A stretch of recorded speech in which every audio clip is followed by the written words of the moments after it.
Hello everyone! Today I'm going to show you how to create this watercolor flower pot. This will be a very simple tutorial as we won't be using very many layers. Let's get into it. For today's tutorial, I will be using the Sublime Watercolor pack and the Delicate and Dainty canvas. Everything will be linked below. I have drawn a sketch for you guys so you can download it and insert it like this. And after you have that sketch, you can go to the layers panel and make a new layer and start to color. Let's just zoom in. Also, you can download the color palette here. Let's pick out this yellow here first. And we're going to be using the light rough edge brush. So now we're just going to start coloring all of the center pieces of each flower. So all of the little circles here. And of course you can go over it a couple of times more to intensify the color.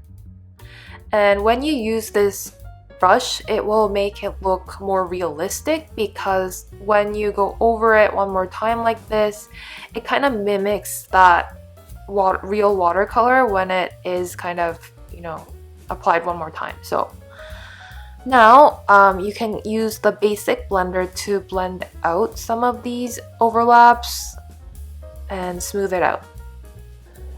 Once you're done with the center pieces, you can make a new layer on top and pick out a pink. So I'm just going to pick out that light one there.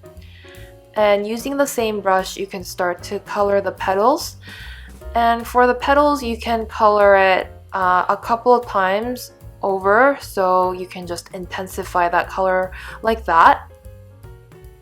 Or you can just leave it as it is, just light with that first layer. It's just really up to you. If you do intensify it, it does look a little bit more realistic.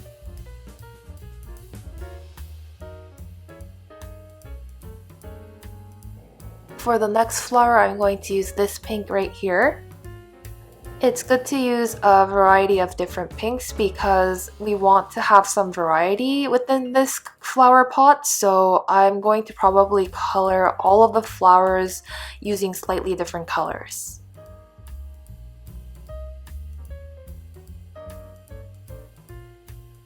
And then of course blend it out using the basic blender if needed. You can turn off the sketch layer from time to time to see how it will look like because the final piece will not include the sketch.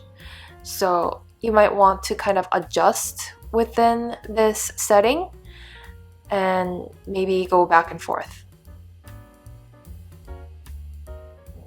So the coloring method for these flowers, it's really easy. Basically, you use this brush over and over again and just kind of go over the areas to intensify it and just blend it out. And so you'll want to do that for all of the flowers. As you can see, some of the flowers are shaped differently, but because we're not going to be using the final sketch, you don't have to really color to the T. You can just kind of go over it if you want and just make your own style. So here are all of the flowers colored, and you can add some extra petals in between these spaces where there is no sketch mark. So you'll want to fill up those areas using different colors, preferably something different to the adjacent flowers. So if there's a flower that's pink on the side, you'll probably want to use a red or an orange. And make sure that is being done on a separate layer from the actual flowers. So now I'm just filling up this space here, adding some random petals. And then you can make a new layer on top and grab this green here and try to add some leaves in between these spaces. You don't really have to follow my sketch. You can just add leaves wherever you feel like adding them. So I'm just going to add it here and there to fill up those spaces.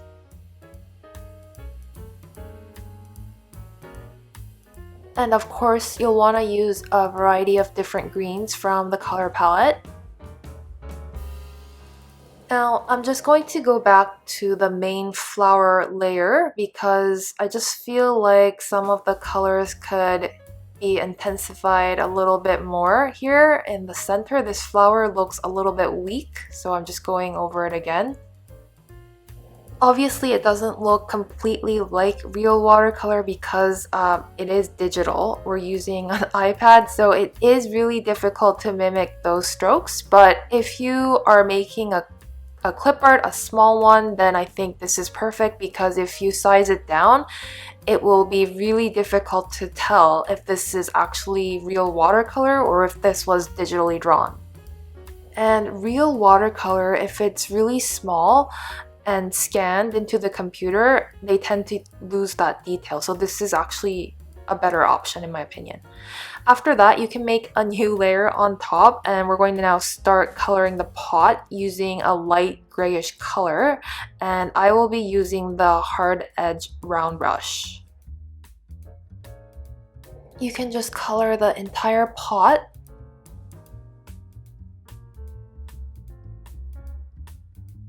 Afterwards, you can blend out these overlaps using the basic blender and smooth it out.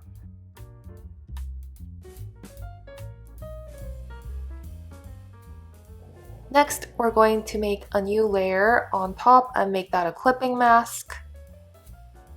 And use this Bloom number 3 stamp. And grab a darker gray. And just use the stamp here on the right side to make some watermarks. I'm trying to use a darker gray here just to make it show up.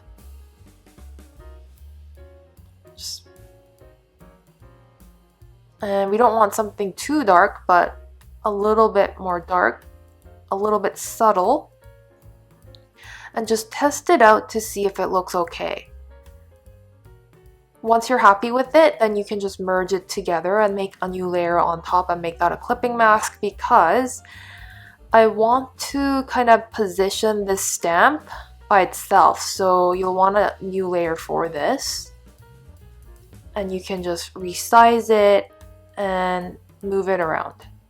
And then you can use the Bloom number 1 stamp along the bottom here to create some shadows. And once you have enough, then you can make a new layer on top and bring it all the way down. And I'm just going to start drawing some shadows using the hard edge round brush. And this is using a very light gray. It doesn't have to be perfect. You can just eyeball it. And then you can grab the basic blender to blend out some of these edges here, just to make it look more natural. And just below the pot, you'll want to color it a bit more around this area just to make the shadow a little bit more realistic. And I'll probably go over this area a couple times more and blend it out, rinse and repeat.